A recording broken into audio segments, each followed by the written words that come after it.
In our current presentation, and part of our video library on fine artists, we look at the spectacular work of Julien Dupré, a painter who mastered the genre of the French countryside and its people, a painter who worked faithfully with consummate skill to render the many aspects of country life.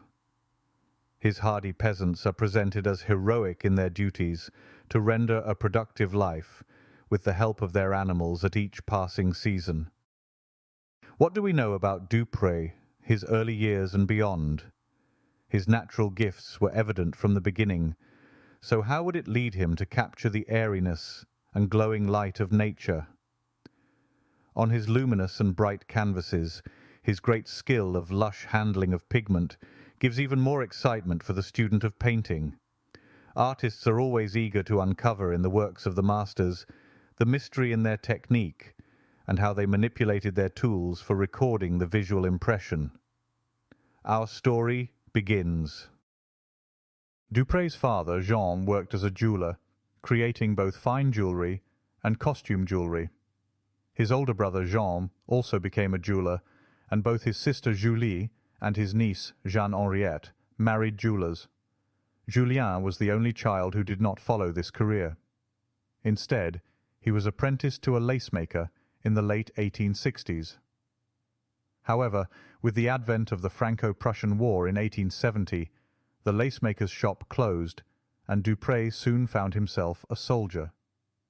After the cessation of hostilities with Prussia, Julien began his formal study of art, and by 1872, when just 22, he enrolled in a sketching class taught by Monsieur Laporte at the École des Arts Décoratifs in preparation for applying to the École des Beaux-Arts.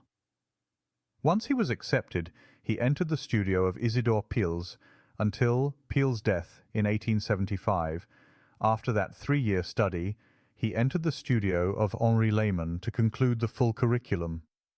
It was there that he met Georges Lauget, who would become a lifelong friend. Dupré would dedicate his craft to the glories of painting figures in a landscape, often one of the most difficult of disciplines to achieve. France, and in particular the rich terrain of the countryside, with centuries-old buildings and streams, provided the peace and beauty that an artist could escape to and dream up themes to incorporate into a full-fledged picture. Art historian Janet Whitmore points out in her biography of Dupré that it must be mentioned that there was a growing interest in depicting rural life among the emerging naturalist painters. Naturalism is firmly grounded in the realist painting of pre-war France, but artists such as Jules Bastien-Lepage, Léon L'Hermite, Danon Bouvray, and Julien Dupré began to develop a focused interest in the daily life of ordinary rural people. They were all born within 4 years of each other and came to maturity in the shadow of the Franco-Prussian War. The work of Jean-François Millet, of a generation earlier, and Courbet were key influences, as was the Impressionists' fascination with light and open brushwork. What linked these artists was their emphasis on rural workers, whether agricultural labourers, miners, or the small business people of country villages. What differentiated them from their more academic colleagues was their dedication to portraying the reality of country life unapologetically. Dupré began to establish himself with notice at each of the yearly salons. After a promising debut, Dupré focused his attention on establishing his career, submitting 2 paintings that sold to Goupil and Company, and his Gleaners, which was purchased by Knoedler Galleries, thus ensuring that the young artist was already developing a steady market for his work. In addition, the Paris branch of the London-based gallery of Arthur Tooth and Sons began to purchase works from Dupré, thus introducing his work to a British audience. Dupré's salon entry for 1881, Au Pâturage or In the Pasture, stands out as a singular success, further galvanizing his efforts. Early in their careers, Dupré and Georges Lauget decided to set up a studio together at 14 Boulevard Flandrin, not far from their homes. They would share this space for many years. It was here that Dupre began to accept students in 1882, perhaps because he had won a second-class medal at the 1881 Salon, which meant that he no longer needed to submit his work to the juries for the annual exhibition. This freed up time to focus instead on educating the next generation of artists. One of his first pupils was George W. Chambers, whose works are shown here, from St. Louis, Missouri. The American had previously studied with Jean-Léon Gérôme, but it was under Dupre's tutelage that he began to exhibit at the Salon. Over the next few decades, Dupre would continue to teach, both women and men from across Europe and the United States. Whitmore relates on his home life that Dupre and his wife Marie had two young children, Thérèse, born in 1877, and Jacques, who arrived in 1879. Then 5 years later, the family moved to 10 Boulevard Flandrin, just steps away from his studio, where they would have more room, and a third child, Madeleine, was born there in 1885. All of Dupre's children would learn to draw and paint, although only Thérèse would pursue it as an adult. Her works are seen here, while Madeleine would become a pianist and Jacques a physician. Dupre began a shift from the relatively smooth, polished painting approach on his canvases to a more freely painted surface, where the use of a palette knife is evident, with rich pigment in ample amounts flowing onto the surface. It is this ability to capture nature with gusto that appeals to the painterly observer within art-minded circles. Additionally, we find, in the following decade, the artist would develop pictures in a grander format in size and point of view. His salon painting from 1883, titled Le Berger, or The Shepherd, measuring some 55 by 78 inches, exhibits this new direction by portraying rustic workers on this larger scale. He has harkened back to the Jean Millet era of the sober peasant in a melancholy atmosphere. Whitmore goes on to establish that by the mid-1880s, Dupre's career was well established, and he was selling an average of 19 paintings each year between 1886 and 1890. Most of those paintings were handled by Etienne Bassot, who was the son-in-law of the art dealer Adolphe Goupil.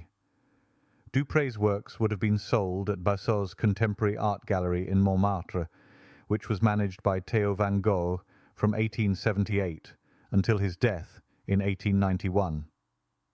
The gallery also handled Impressionist works by Claude Monet and Edgar Degas, and eventually post-Impressionist paintings. The other gallery that handled a significant number of Dupre's paintings was M. Knoedler and Company of Paris and New York. Michel Knoedler originally worked for Goupil and Sille, and in 1852 he was sent to the US to manage their New York branch. 5 years later, he purchased the New York gallery from Goupil and established the Knoedler Gallery as a primary entry point for French art into the American market. One of Dupre's earliest American sales was his 1886 Salon painting, Le Ballon, or the Hot Air Balloon, which Knoedler handled for a New York City banker, George Cini. Within a year, Cini loaned this large canvas to the Metropolitan Museum of Art, making it the first Dupre painting to enter an American museum. Dupre covered a lot of ground with his work over many years, always devoted to his favourite subjects, and doing well with the popularity of his style and the feeling he conveyed in the portrayal of peasants and their lives. No matter how far adrift art may venture off, the idea of being close to nature is always soothing in a busy world. Seeing works by Dupre and others of his generation, this great period of naturalism, and the closer they penetrated into their craft, will not be lost. The old saying in the studios of Truth to Nature has in it the idea that when the painter seizes upon the sensations that nature brings to the senses and finds that element that rings true, he has accomplished something special. For Dupre, the typical buyer was a wealthy businessman, often from humble circumstances, states Whitmore, who was assembling a small private collection, in part to establish his family's cultural legitimacy as educated and sophisticated people. The American taste for French art during the Gilded Age illustrates the ease with which visual art can cross international boundaries, but also the occasional irony of the divergent interpretations of any given image. The most well-known instance of this phenomena is Millet's painting of the Gleaners from 1857. Reproductions of this work were widely disseminated to schools, churches, and undoubtedly many modest homes across the U.S. It was perennially popular well into the mid-20th century as an image of hard-working, noble, and specifically Christian peasants. In France, this artwork was understood as a statement about the grueling nature of agricultural work and the desperate poverty of those labourers whose lives depended on their ability to gather up the remnants of grain left in the field after the harvest. In the first decade of the new century, Dupre and his wife Marie travelled to locations beyond their familiar territory of Picardy and Normandy. Although the exact purpose of the trip isn't known, they spent the spring and summer of 1903 in England. Marie, who was also a painter, painted several canvases of an English country house, suggesting perhaps that they were visiting friends there. In 1908, Dupre purchased a plot of land in the mountain town of Mont d'Or in central France, where thermal springs had attracted visitors since ancient Roman times. At home in Paris, Dupre took an increasingly active role in professional art organizations, serving on the jury for the Société des Artistes Français in 1890, and exhibiting faithfully at the Salon every year. On January 23, 1892, he received the French state's highest honour for an artist becoming a Chevalier de la Légion d'honneur. In 1900, at 49, he became a member of the Central Committee at the Salon, a post he would hold until his death, and he served on the Jury d'admission et de récompense, or the Admissions and Awards jury, from 1900 to 1910. The year 1900 also saw the city of Paris again hosting a grand world fair, celebrating the turn of the century, but also a new direction in the arts. And so we come to the end of this presentation on the works and personal life of Julien Dupré. He was a fastidious worker, and it was a joy to uncover so many of his works, and more yet to discover. We hope you enjoyed this look at a great talent. In closing, please remember to leave a like and subscribe if you haven't already done so, and there is a PayPal link for any amount to help the channel. So with that, thank you. Until next time, it's bye for now.